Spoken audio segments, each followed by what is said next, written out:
Então, já que a gente está entrando na questão do tratamento, quais seriam então as medidas iniciais do tratamento, começando pelo lactente, né? Dieta, medicação, como é que funciona isso? Então, primeiro no lactente, né? Como o refluxo não é ácido, você já entrar de cara, a maioria dos refluxos pelo menos, tá? Como você já entrar de cara com uma medicação antiácida, um inibidor de bomba de próton, que é o omeprazol, ou então um antiácido mesmo, um hidróxido de alumínio, por exemplo. Antes de fazer isso, você tem que pensar na principal causa de refluxo nas crianças, que é a dismotilidade causada pela proteína do leite de vaca numa alergia à proteína do leite de vaca. Então, essa é a primeira coisa. Depois que você fez as medidas posturais, se a criança está recebendo fórmula infantil, você pode, dentro dessas medidas aí, tentar oferecer uma fórmula AR, que é uma fórmula anti-regurgitação, que ela é espessada. Fez tudo isso, não mudou nada na sua vida, aí você tenta fazer a dieta de exclusão da proteína do leite de vaca. Só voltar um pouquinho aqui na questão do AR. Meu filho teve refluxo. Ele usou AR? Pô, não consegui. Aquilo virava uma pedra. Aí disseram que eu estava preparando errado. Aí eu fui ler na latinha como é que preparava, tinha que começar, botava só 30 gramas do leite, mais a água, e depois enchia de água. Eu segui direitinho, mas o negócio não passava no bico da mamadeira. Não passava. Aí tinha que cortar o negócio, aí ele tomou não deu certo. Comigo não deu certo. É complicado. O AR fica muito espesso, né? Então, a gente tem duas fórmulas ARs no Brasil, duas gomas diferentes. Tem a goma jataí e o amido pré-gelatinizado. Né? Tem a goma jataí e o amido pré-gelatinizado. O amido pré-gelatinizado, ele costuma ficar mais espesso na mamadeira mesmo. Já a goma jataí, ela é espessa mesmo quando entra em contato com o ácido do estômago. Sim. A minha provavelmente foi a primeira. Provavelmente foi o pré-gelatinizado. Me ferrei. Mas ele melhorou com medicação no final das contas. Então, coitadinho. Mas ficou bem, o remédio deu certo. Deu certo. Remédio até que não existe mais agora, não sei porquê. Tal do Label? Tiraram a ranitidina do mercado. Tiraram porque ela tem uma substância cancerígena, NDMA. Entendi. E aí isso eu nunca soube. Por que tiraram a ranitidina Por causa do disso. mercado? Porque foi encontrado num dos metabólitos da ranitidina, o NDMA, que é uma substância cancerígena. Então, adeus para a ranitidina. Puxa vida, eu achava ela tão boa. Ela era muito legal. Mas então vamos voltar aqui nas medidas iniciais. Então a gente botou ali uma medicação... Uma medicação não, uma medicação, um espessante. Um espessante. Isso. Né? No leite, né? Então, para ele diminuir os chances de antirregurgitante, AR, né? Exato. Quase que eu falei o nome aqui da... Tô tão acostumado. Leite e tal. Bem, depois, uma tentativa de... Uma prova terapêutica de retirada da proteína do leite de vaca. Exatamente. Né? 2 a 4 semanas é o que a gente faz nesse segundo momento. E se o refluxo persiste? Qual é o próximo passo? Aí, se o refluxo persiste, nós estamos rendidos, então, a fazer o uso de medicação. Certo.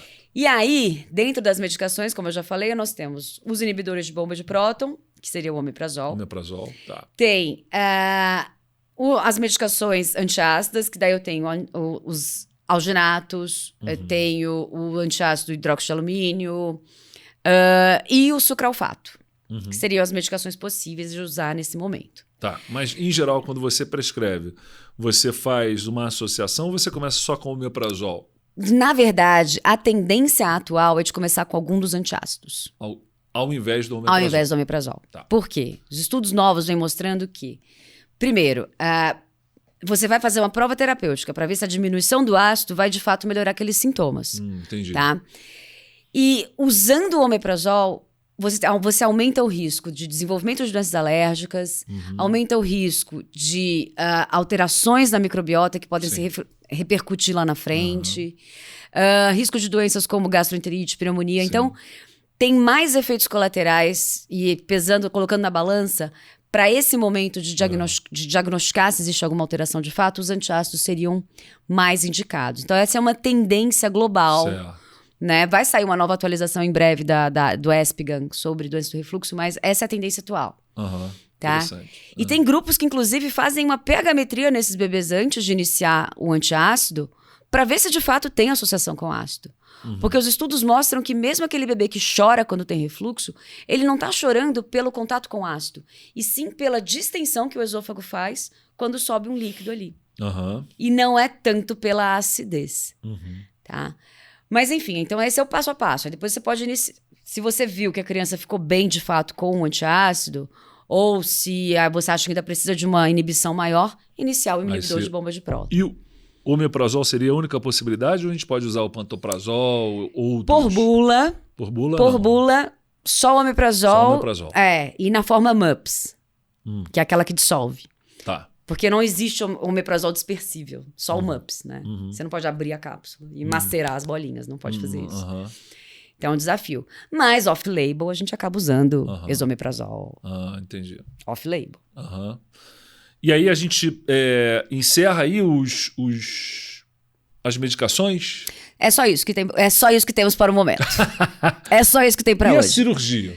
Cirurgia para doença do refluxo. Então, a cirurgia... Chegamos a tanto em algum momento? Mas assim, no ultimissíssimo caso. A gente evita sempre, tá? Certo. Pode usar a medicação por muito tempo. Quando que você vai operar? Quando você tem uma hérnia, por exemplo, né? Ou então um refluxo intratável. Mas cada vez mais a gente tem optado menos por operar.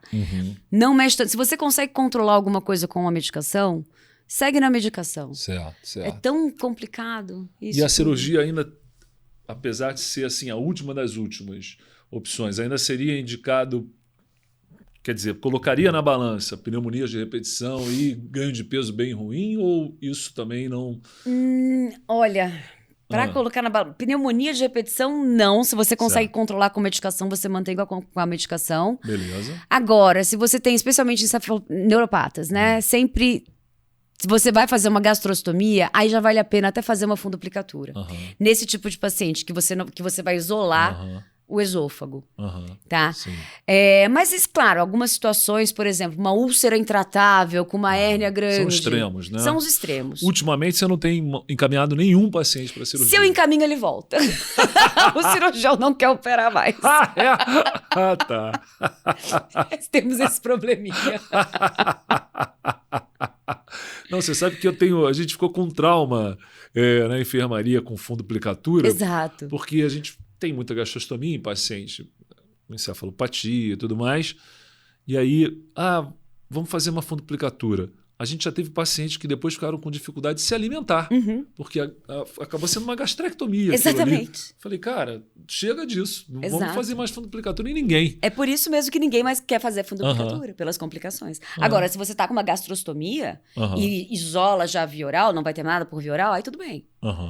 Né? Mas, caso contrário, é esse o grande problema. Exato.